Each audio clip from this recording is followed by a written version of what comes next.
For years, vaping has been presented as a safer alternative to regular cigarettes, but a new study is raising concerns, finding it may actually be more harmful, much more harmful. Researchers at UC Davis discovered some popular e-cigarette brands produce toxic metals at levels much higher than those found in traditional cigarettes and earlier generations of vapes. Researchers found a day's worth of use from one vaping device can release more lead than nearly 20 packs of conventional cigarettes. Scientists also noted dangerous levels of nickel and antimony. These metals are linked to cancer, nerve damage, and respiratory problems. The study tested fumes released by 7 devices from 3 popular brands. Those brands included Escobar, Flume Pebble, and Elf Bar. The senior author of the study says the findings show the need for government action to further regulate the vape industry and urges more research be done on the harmful impacts of vaping.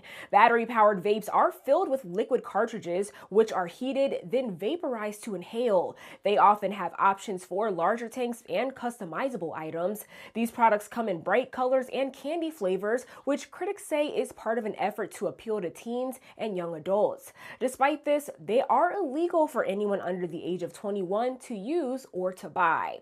Although the federal government has regulations on where and how e-cig products can be sold, many disposable vapes slip through the cracks. Many are often made overseas and enter the U.S. market through online or underground sales. Researchers tested the vapes by simulating anywhere from 500 to 1,500 puffs per product. They found metal concentrations became greater with more use, which they attributed to leaded bronze parts and the breakdown of heated coils.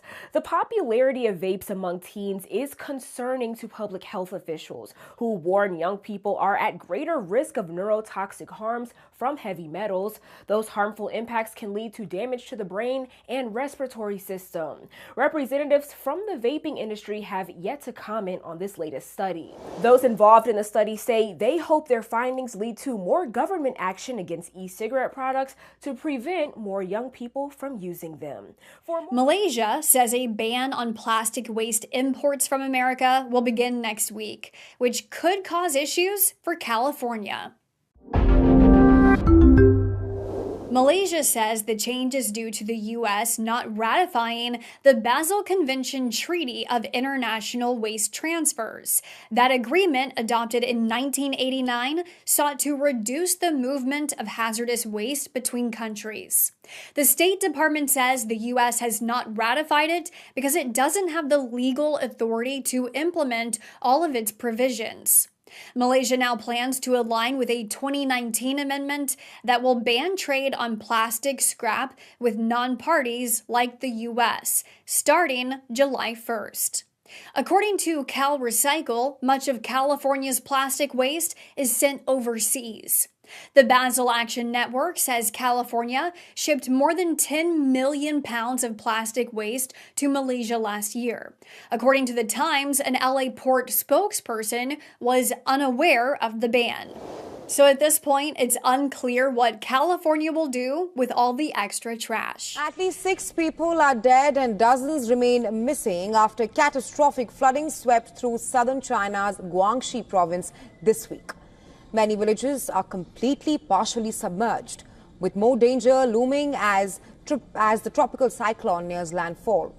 The surging waters, fueled by runoff from upstream provinces, swept through towns and rural communities, inundating homes, farmland and entire villages.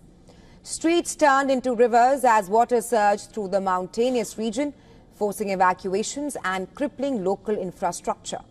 The water levels have begun to recede in some areas. Officials warn that the crisis is far from over.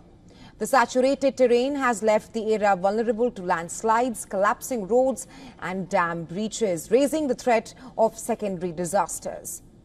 Rescue and cleanup operations are underway, but the arrival of a tropical cyclone later today is expected to worsen the situation, potentially hampering relief efforts and adding to the destruction.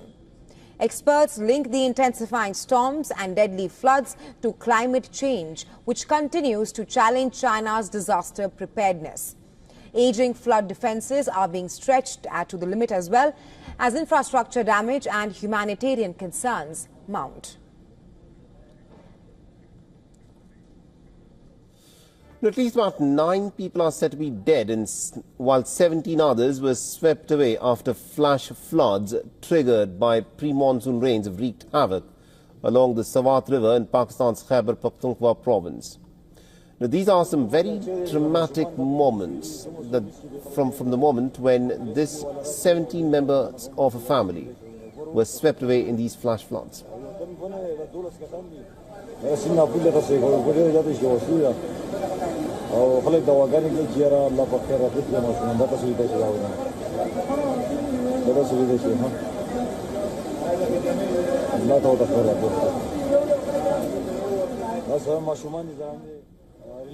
A group of about 12 tourists could be seen stranded on an elevated area in the river, desperately calling for help as floodwaters continue to rise around them. So far, 58 are reported to have been rescued from the total number of people who have been washed away in these flash floods.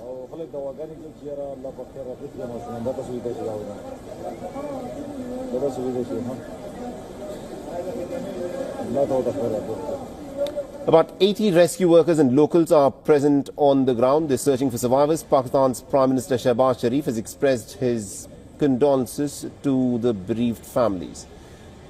The Provincial Disaster Management Authority has issued an alert warning people of high flood levels and has asked people to take precautions.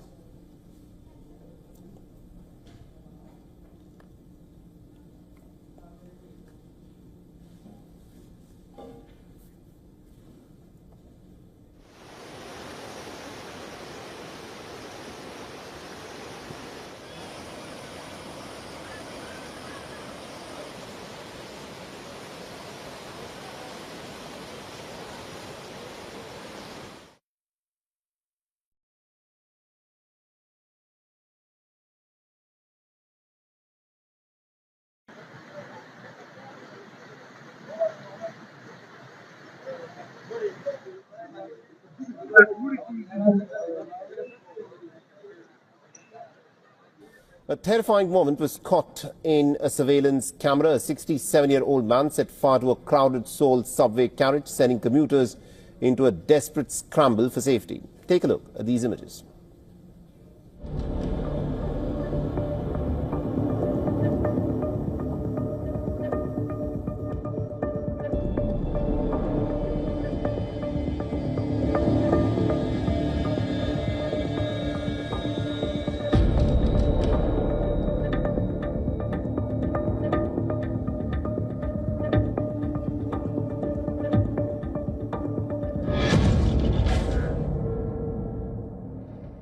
Now, the alleged gang rape of a law student in Kolkata has again sent shockwaves and has brought out some strong political overtones.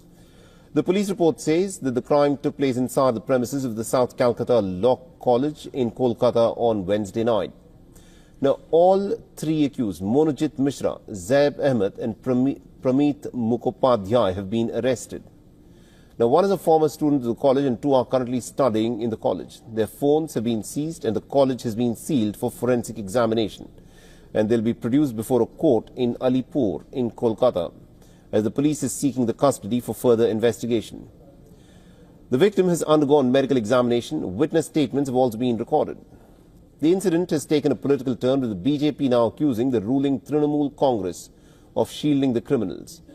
The opposition has claimed that a TMC member is also involved and that there's been a surge in crimes against women during Mamata Banerjee's tenure as the chief minister. The case carries some strong overtones of rape and murder of a medical student that happened at the RG Kar Medical College in Kolkata 10 months back. The TMC says that the police has taken some swift action and it has apprehended all 3 accused. They added that the full weight of the law will be brought to bear, ensuring that the most severe measures are imposed on those who are found guilty. The West Bengal Minister of Women and Child Development and Social Welfare, Shashi Panja, said that the victim has named the accused and has been taken seriously by the authorities.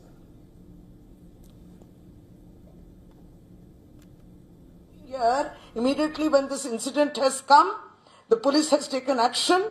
12 hours since the complaint come, came, 3 people caught, and absolutely they are in custody. And the investigation is on. Their mobile phones have been seized. The victim's statement has been taken. She has named the accused. They have been taken into their custody. It's seriously been taken. Executions are carried out in high secrecy in Japan, where prisoners are not even informed of their fate until the morning of their hanging. Since 2007, following criticisms, Japan started disclosing the names of those executed and some details of their crimes, but disclosures are still limited. Japan now has 105 people on death row. There are also growing calls to abolish capital punishment or increase transparency after the acquittal last year of the world's longest-serving death row inmate, Iwao Hakamada. Officials in Japan justify the need for execution, saying that a recent government survey shows an overwhelming majority of the public still supports capital punishment, though opposition has somewhat increased. Japan and the United States are the only 2 countries in the group of 7 leading industrialized nations that retain capital punishment. The UK's new head of MI6 reportedly has a controversial family past. The paternal grandfather of Blaise Metrivelli, the MI6 chief, was reportedly a Soviet Red Army defector who later came to be known as a murderous Nazi spy chief called the Butcher. Metrivelli, who was named the first female chief of the Secret Intelligence Service on June 15th, previously led the agency's technology division. And until recently, very little was perhaps known about her background. German archives reveal that her grandfather was born in 1906 to a German-Polish father and Ukrainian mother. After serving a decade in a Siberian prison, he joined the Nazi Party soon after Germany invaded the Soviet Union. Documents show he defected from the Soviet Red Army in 1941 and began working as a Nazi informant. He was reportedly paid a monthly wage of around $340 in today's money for spying, and initially served with an SS tank unit which allegedly took part in massacres of Jews near Kiev. The MI6 chief's grandfather allegedly helped organize a 300-man Ukrainian police force that cooperated with Nazi death squads, with reports claiming that he participated in mass killings of Jews. The Soviets placed a massive bounty on him, around $274,000 in today's money, calling him the worst enemy of the Ukrainian people. His son, Metrivelli's father, was born in 1943. Metrivelli's grandmother fled to Britain and later remarried. Metrivelli's father reportedly took his stepfather's surname and built a career in the UK military as a radiologist and raised his family in Hong Kong.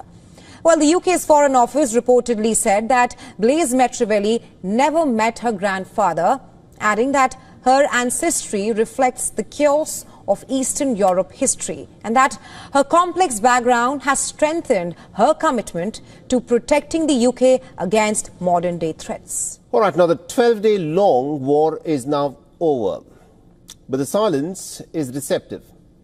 Both Iran and Israel are racing to rebuild and also to rearm their arsenals.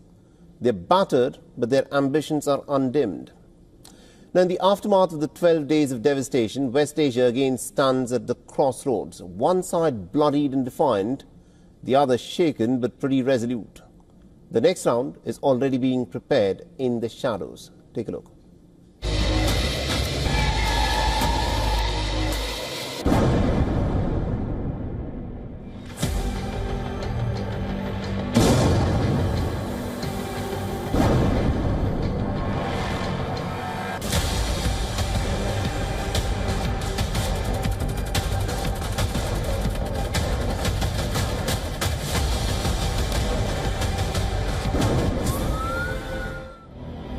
The ruins of Tel Aviv and Tehran are still smoldering, but Israeli military planners are already looking ahead.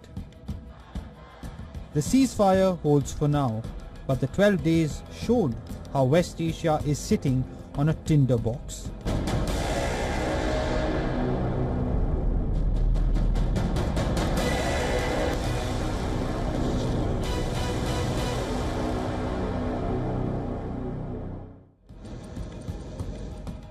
For Iran, the war was a brutal test, but not a defeat. Israel and Iran's missile bases alike shattered systems. Empty silos and a renewed arms race looms on the horizon.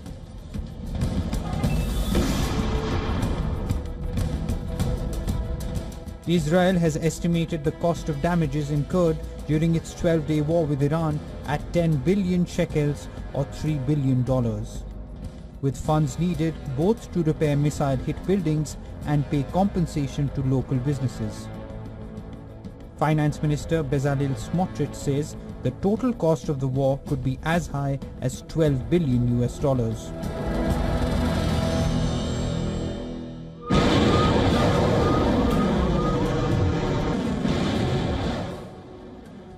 Israeli intelligence claims that Iran is embarking on a rapid program to expand its missile arsenal. The Israel Defense Forces estimated Iran's missile arsenal would swell to 8,800 by 2027, potentially exceeding 10,000 by 2028. While Israeli operations aim to degrade this capability, the sheer scale of Iran's production and hidden reserves means the threat is far from over. Experts suggest it will take years for Tehran to fully replenish its missile supplies, but its ability to launch waves of projectiles, some with devastating cluster warheads, remains intact. The IDF is scrambling to replenish its defenses, accelerating production of new interceptors and pressing Washington for shipments.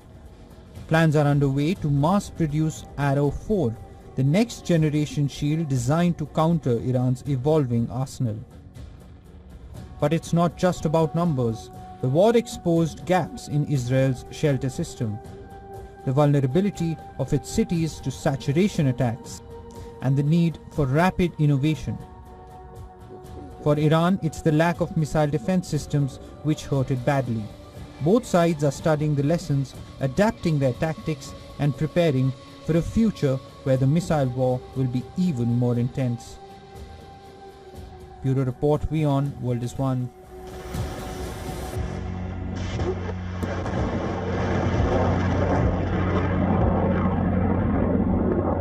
Troubling signs out of Iran. A fragile ceasefire with Israel is being followed by a sweeping domestic crackdown. The government executed 3 people accused of spying for Mossad and arrested more than 700 others. State-run media claimed the suspects were smuggling equipment for targeted killings and collaborating with Israeli intelligence. But rights groups say many arrests appear arbitrary, targeting ethnic minorities and political dissidents.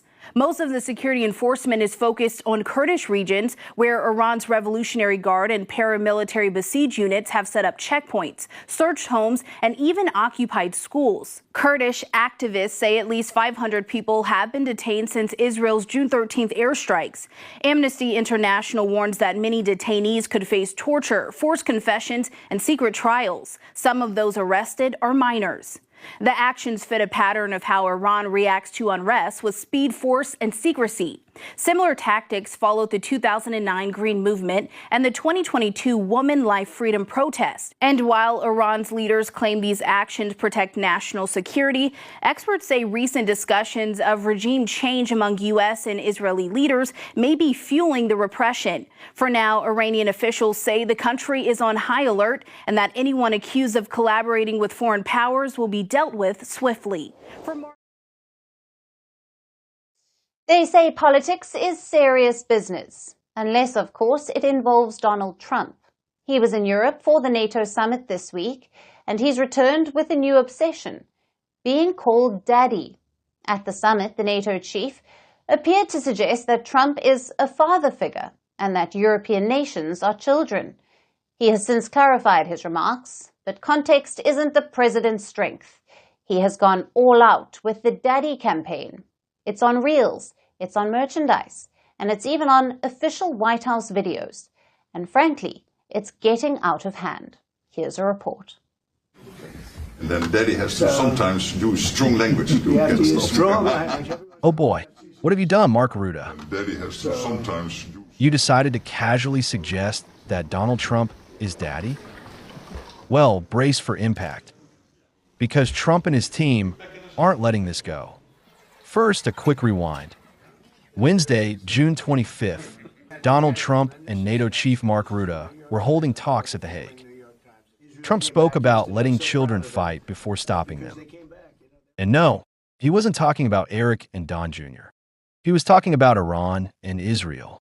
On hearing that, Rutte decided to chime in with that pearl. And then Daddy has to sometimes use strong language to get. On cue, it went viral. Did the NATO chief really call Trump Daddy? Were European NATO members children for the U.S. president? Who cares, because Trump liked it. No, he likes me. I think he likes me. If he doesn't, I'll let you know. I'll come back and I'll hit him hard, okay? Totally normal. And then the White House joined in. They posted this montage of Trump at the NATO summit. The soundtrack, Hey Daddy, by the singer Usher. Can't hear in the background? Don't blame us. Blame YouTube's copyright laws. Unfortunately, the cringe session wasn't over yet. The White House posted another message earlier today. It says America's back, Daddy's home. And Daddy, being the businessman he is capitalizing on the trend. The Trump team has dropped new merchandise. The most basic t-shirt you will ever see in multiple colors. And in the middle, Trump's mugshot with the words Daddy. We say it's the perfect gift for the president's alpha male supporters. So shell out $27 and get yourself one. But seriously, where do we start?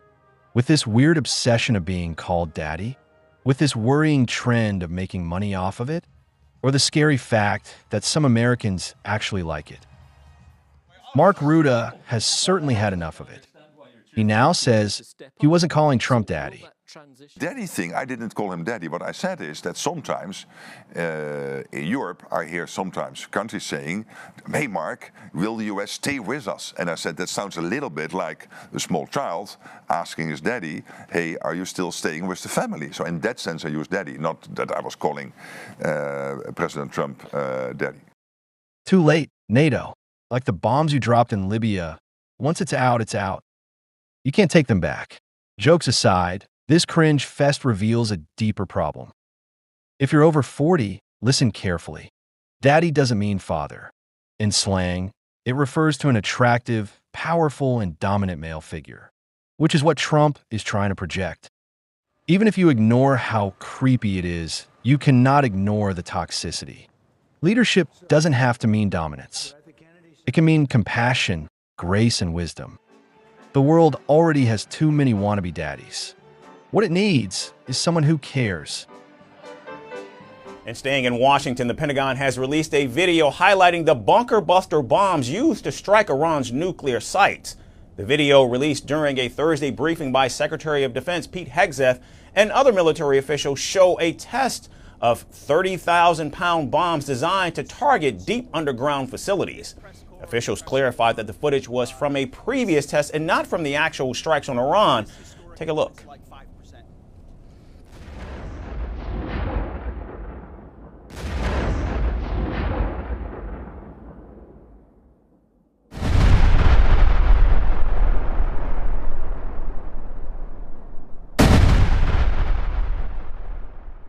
The Pentagon confirmed that the same type of munition that was used last week when B-2 stealth bombers hit 3 Iranian nuclear sites, Fordo, Natanz, and Isfahan. A total of 14 bunker buster bombs were dropped along with Navy-launched missile strikes on Isfahan. General Dan Kane, chairman of the Joint Chief of Staff, explained how the weapons were used. The bombs targeted ventilation shafts at Fordo with successive strikes to penetrate concrete caps and reach the underground mission space where centrifuges were located. Unlike a normal surface bomb, you won't see an impact crater because they're designed to deeply bury and then function. I know there's been a lot of questions about that. All 6 weapons at each vent at Fordo went exactly where they were intended to go. At the briefing, Hegseth and Kane also sought to shift the debate from whether the targets were obliterated, as President Trump has said, to what they described as the heroism and precision of the strikes themselves. This was an historically successful attack, and we should celebrate it as Americans, and it gives us a chance to have peace, chance to have a deal and an opportunity to prevent a nuclear Iran, which is something President Trump talked about for 20 years. The briefing followed growing questions over the effectiveness of the strikes after a leaked preliminary defense intelligence report suggested Iran's nuclear program may have only been set back by months and that the operation may not have destroyed the core underground facilities. Hegseth rejected that assessment, calling it incomplete and criticizing the media for focusing on scandals.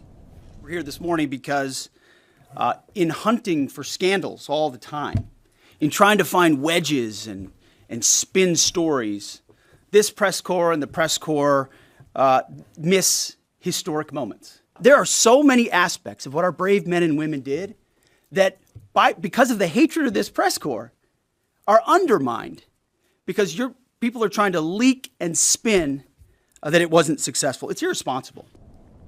On questions about whether Iran moved enriched uranium before the strikes, Hegseth said he was not aware of any intelligence suggesting that materials were in fact moved or missing. Meanwhile, the White House backed Hegseth's position and said the Federal Bureau of Investigation is now probing the leak of the confidential report. In addition, CIA Director John Ratcliffe, Secretary Hegseth, Secretary of State Marco Rubio, and General Kane held a classified briefing for all 100 senators. But post-briefing, lawmakers remain divided. Some Republican senators, including Tom Cotton, praised the strikes. Without any classified information whatsoever, I think it's safe to say that we have struck a major blow alongside our friends in Israel against Iran's nuclear program that is going to make America safer, our friends in the region safer, and protect the world from the risk of an Iranian nuclear weapon for years. But Democratic senators such as Chris Murphy expressed concern about the long-term impact and the lack of a final battle damage assessment. To me, it still appears that we have only set back the Iranian nuclear program by a handful of months. There's no doubt there was damage done to the program, but the allegations that we have obliterated their program just don't seem to stand up to reason. Meanwhile, then Iran Supreme Leader Ayatollah Ali Khamenei, in his first televised remarks since the ceasefire, said the U.S. failed to achieve its goal. Khamenei also warned that Iran could strike American bases in the region if future attacks occur.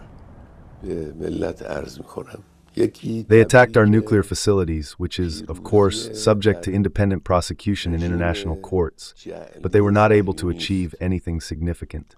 The President of the United States made an unusual exaggeration in describing what had happened. It became clear that he needed this exaggeration. Anyone who heard those words understood that beneath the surface of those remarks, there was another underlying truth. As the debate continues in Washington over the effectiveness and legality of the strikes, President Trump has indicated the United States could strike again if Iran rebuilds its nuclear enrichment program. What happens next, only time will tell. As you go into negotiations and talks with Iran, are you demanding not only that there would be no uranium production inside of Iran, but also that Iran would turn over all existing stockpiles of uranium? Well, you know, we're a little early for that, but something like that, yeah, we'll do something like that. Let me say that I've been saying for 25 years, even as a civilian, you cannot let them have a nuclear weapon. And that's what happened. It's been obliterated. It would be years before they could ever get going. And I really think it's probably the last thing. They have to recover from a hell of a tough war. Would you also be demanding that the IAEA have full rights to inspect in Iran? Or somebody, yeah. Or somebody that we respect, including ourselves. The war was a tremendous, look, we were talking about this for 30 years, about Iran being nuclear. And all I said is it will not be nuclear, and it's not going to be nuclear. And, you know, I want to give credit to a lot of people, and most importantly to our great military. Boy, they put out that fire. Once that happened, once those bombs got dropped, that war was over. The future of war isn't coming. It's already buzzing overhead. In 2025, drones are no longer just eyes in the sky. They're packing guns and making decisions on their own. From Ukraine's battlefields to India's high-tech defense trials, gun drones are redefining modern combat. Who's building them? Who's using them? And how do they actually work? Our next report tells you how gun drones may be the new soldier in the sky. For decades, drones have lurked in the background of modern war, dropping bombs and gathering intelligence. But a new species of drone is taking flight, one that doesn't just observe or explode. This one aims and shoots. They are called gun drones, and they're rewriting the rules of combat. Unlike missile-armed drones, gun drones are far more terrifying. These are flying platforms equipped with traditional firearms. That is your machine guns, assault rifles, even submachine guns. Their job is simple: hover, aim, and shoot. In June this year, an Indian startup built this very technology. BSS Alliance, a Bengaluru-based defense company, unveiled India's first AI-powered drone capable of firing real guns autonomously. This drone thinks, aims, and fires on its own. It used AI to identify and engage targets up to 600 meters away, even under cloud cover or nighttime darkness. It factored in wind speed, altitude, and even humidity to calculate the bullet's path. And here's the kicker: it doesn't need constant supervision. The system can operate without human intervention. It's also designed to fit on everything from infantry backpacks to naval ships. And it is not just India. In Ukraine, gun drones have gone from prototype to battlefield staple. They offer soldiers mobile firepower without exposing themselves. The Russians have also been working on similar platforms, some featuring multi-barrel setups and rudimentary AI aiming systems. And the innovation isn't limited to battlefields. In South Mexico, police recently unveiled prototypes for armed drones. This is to counter heavily armed drug cartels that have turned the border with Guatemala into a war zone. So, how do gun drones actually work? Now, there's a huge problem with sticking a gun on a drone. Fire a bullet, and the recoil can send your drone spiraling like a leaf in a storm. To solve this, engineers have gotten creative. Some drones use recoilless mechanisms. Others use counterweights that shift the drone's mass at the moment of firing, stabilizing it mid-air.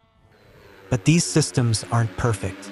Firing from a moving drone, especially in bad weather or at high altitudes, is still a technical challenge.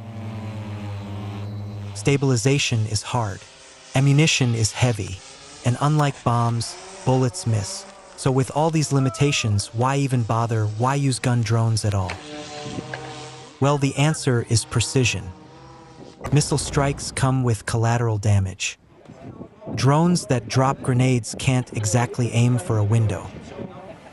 Gun drones, on the other hand, can potentially target a single enemy hiding behind a wall. In urban combat or hostage scenarios, that kind of precision matters. They're also cheap. A basic gun drone costs less than a single missile. They can be assembled from commercial parts and deployed in swarms. And they're also fast. Infantry units can use them to provide immediate covering fire.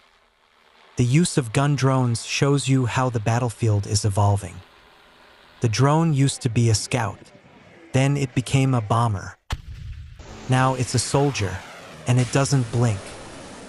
This is not the future of war. This is war now reprogrammed, rearmed, and ready to fire.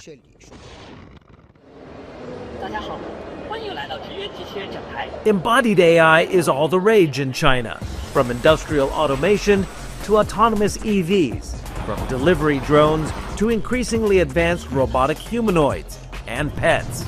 AI is on board, and with their sensors, motors, and natural language processing, they're interacting with us and the rest of the physical world, and it's arriving in much more lifelike packaging, as creepy as that may be. China's Ministry of Industry and Information Technology says China since last year has produced nearly 100 embodied AI robotic products, claiming the country holds 70% of the global market, due largely to its unrivaled stem-to-stern supply chain of critical parts and advancements in its own AI and chips. the embodiment, if you will, of China's DeepSeek moment. I think that ushered in a whole corporate culture where we're trying many Gen AI use cases. We have also labs and PhDs who work on these things. When would this ever impact the bottom line or have like real impact? I think that's the question. We do know that the central government has put out a venture fund tapping about $138 billion for the development of humanoid robots for industry and for personal use. That is a lot of money and probably just the tip of the iceberg. In an otherwise difficult job market in China, online recruitment firm Zhaopin says the number of job openings in China's humanoid robotics sector has quadrupled so far this year from last, with salaries for the needed algorithm engineers rising well past the average urban pay. Hangzhou-based Unitree is one of the pioneers of consumer robotics in China, offering its latest so-called humanoid agent AI avatar, the 4-foot, 2-inch, 77-pound G1, on the web for $16,000. He can do all kinds of things. He can run, he can jump, he can get you coffee. Or for $1,600, there's the 4D ultra-wide recognition LiDAR-equipped Go-To dog, with plenty of tricks up its 12 flexible knee joint motors. It can stand. It's just the beginning stage. For China's vast industrial complex as well, rapid automation includes the increasing use of inspection and diagnostic bots with embodied AI, such as Lenovo's six-legged Daystar, deployed in places unreachable by or unsafe for humans. I think the Chinese robots will come into the world, in a way that as a price for money and a price of value that will be quite unbeatable. With the backing of state policy and funds, expect a myriad of new embodied AI products to try and grab your attention. Like it or not, we may be staring directly into the future. Stephen Engel, Bloomberg News, Shanghai.